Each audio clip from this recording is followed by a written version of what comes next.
रमज़ानुल मुबारक के अंदर आपके तजर्बे में ये आता होगा, पकोड़े वाला या समोसे वाला या जलेबी वाला रमज़ानुल मुबारक के अंदर असर के बाद से लेकर मगरिब तक जो आदमी तवे पर खड़े होकर पकोड़े पका रहा होता है, कढ़ाई के पास खड़े होकर, आप उसको पास जाएं और उसको कहें कि यार आओ थोड़ा सा ना दरख्त की छाँव में बैठकर गपशप लगाते हैं, वो आपको क्या कहेगा जवाब में? मैं भाई मेरे पूरे दिन की दिहाड़ है, इस 45 मिनट के अंदर मैंने ये पकोड़े तलने, पकाने और बेचने अज़ान से पहले पहले, अगर अज़ान हो गई मगरिब की नमाज के बाद, अगर ये पकोड़े ना बिके तो कोई फ्री में भी नहीं लेगा मुझसे। इन पकोड़ों की कदर व कीमत अफ्तारी से पहले पहले है, तो मेरे पास सर खुजाने का भी टाइम नहीं है और आप मुझे बोल रहे हो कि आओ ज़रा गपशप लगाते हैं। उस पकोड़े वाले को पता है मेरे ये 45 मिनट या जो 1 घंटा है, इसमें से मैंने पूरे दिन की दिहाड़ निकालनी है। पूरा दिन वो बैठा होता है आराम से, सिर्फ असर का टाइम उसका कीमती होता है, उसको पता होता है मेरे सारे पकोड़े इस 1 घंटे में बिकेंगे, तो वो 1 घंटा ना उसके एक एक मिनट को कीमती बनाता है। वो किसी के साथ फजूल बात नहीं करता, वो फ़ोन नहीं उठाता, चाहिए जाए कि क्या आप उसको गपशप के लिए बुलाएं। चलें छोड़ें, आप रमज़ानुल मुबारक के अंदर आखिरी जो 10 दिन होते हैं, आप किसी हजाम के पास जाएं, नाई के पास, और उससे कहें कि तरावी के बाद टूर्नामेंट क्रिकेट है हमारा, तो आप तो बड़े अच्छे प्लेयर हैं, बड़ी अच्छी बॉलिंग है आपकी या बड़ी अच्छी आपकी बैटिंग है, तो आपकी ना हमें बड़ी सख्त ज़रूरत है, आप हमारे साथ चलें, हम आपको 2-2.5 हज़ार रुपये भी दे देंगे, आप सिर्फ हमारी तरफ से बैटिंग करें। तो वो क्या कहेगा आपको? अरे बाबा पूरा साल मैंने इन 10 दिनों का इंतज़ार किया है, मैंने पूरे साल का बजट निकालना है इन 10 दिनों से, मैं तो सहरी तक बाल बनाऊंगा लोगों के, मेरे पास तो टाइम ही नहीं है, खाना खाने का टाइम नहीं है, तुम मुझे क्रिकेट के लिए बुला रहे हो। वो 10 दिन उसके बड़े कीमती होते हैं, सुबह शाम लगा हुआ होता है, मेहनत कर रहा होता है उसमें, उसको पता होता है इन 10 दिनों को कीमती बनाकर मैंने अगले 11 महीने को मेंटेन करना है, अपने अखराजात पूरे करने हैं। वो समझता है उन 10 दिनों की कदर व कीमत को कि मेहनत करूँगा तो पैसा आएगा, और पैसा आएगा तो ज़रूरियात पूरी होंगी। तीसरी मिसाल, आप किसी ताजिर के पास जाएं, कपड़े वाला हो, जूते वाला हो, कुछ दर्जी हो, किसी के पास भी आप चले जाएं जो जिसका सीज़न है इस वक्त, उसको कहें कि चलो जी आपका ख़र्चा भी हम उठाएंगे,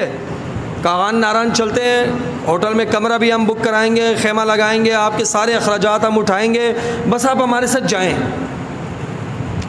वो ताजिर आपसे क्या कहेगा? आपका दिमाग ख़राब है, 11 महीने मैंने इस महीने के लिए वैरायटी जमा की, कर्ज़े लिए हैं लोगों से, मार्केट का कर्ज़ा देना है, दुकान का किराया देना है, और इसी 1 महीने में मैंने मेहनत करके अगले 11 महीनों को संभालना है, उसके अखराजात पूरे करने हैं, तो भाई मेरे पास तो टाइम नहीं है। क्या नादानों वाली बातें कर रहा है? मेरे कमाई के दिन है ये, मेरा पैसा कमाने का दिन है, और आप मुझे बोल रहे हो सैर सपाटों के लिए निकल जाओ। कभी नहीं जाएगा आपके साथ, सारा खर्चा आप उसका उठाएं, वो आपके साथ नहीं जाएगा। मोची के पास चले जाएं आखिरी 5 दिनों में, उसको पॉलिश करना होता है, 20-30 रुपये लेने होते हैं बूट के, 4 बंदे एक्स्ट्रा उसने बिठाए होते हैं उस दिन, कहीं तस्मे जोड़ रहा होता है, कहीं बटन लगा रहा होता है, कहीं पॉलिश कर रहा होता है, कहीं सिलाई कर रहा होता है, मेहनत। आप उसको कहें कि यार थोड़ा सा ना साइड पर होकर 2 चंद बातें करनी है आपके साथ, गुलछर्रे उड़ाने, गपशप लगानी है, टाइम नहीं होगा, कीमती टाइम होता है उसका। वो मोची अपने औकात की कदर को जानता है, वो पकोड़े बेचने वाला अपने 1 घंटे की कदर को जानता है, वो नाई अपने 10 दिन की कदर को जानता है, वो कपड़े बेचने वाला, लंडे के बाज़ार में खड़ा हुआ, मोज़े बेचने वाला, आखिरी रात नाड़े बेचने वाला, वो बनियान बेचने वाला सारी रात नारे लगा रहा होता है, नाड़े बेच रहा है, मेहंदी बेच रहा है, कोई चूड़ियाँ बेच रहा है, कोई मेहंदियाँ लगा रहा है, आवाज़ें कस रहे हैं जनाब, शोर मचाया हुआ है। उसको पता है मेरी ये मेहनत रंग लाएगी, मैं ये मेहनत करूँगा तो मुझे पैसा मिलेगा, मेरी आगे आने वाली ज़िंदगी संवर जाएगी, यही दिन है मेरे कमाने के। वो ताजिर, वो मोची, वो नाई, वो पकोड़े समोसे वाला,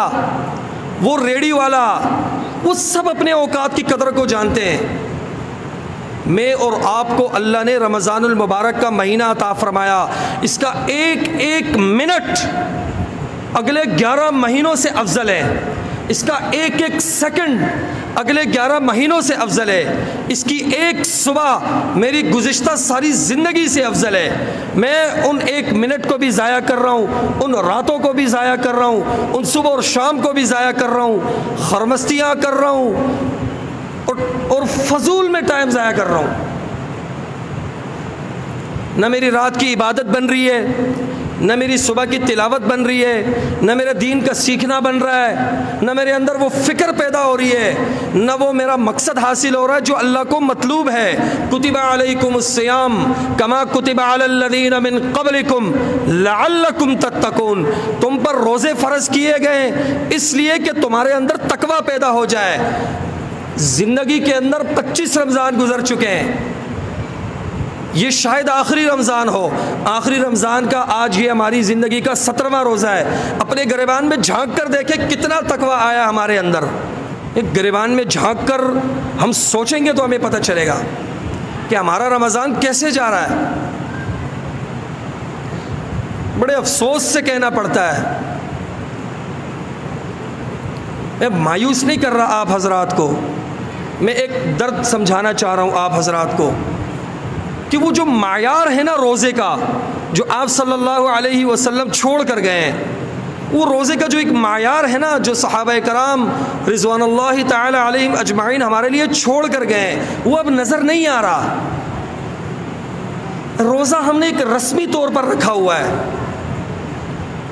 जैसे एक रस्म नहीं होती है सिर्फ खाने पीने से अपने आप को रोक लेना, हमने सिर्फ इसको रोज़ा समझा हुआ है।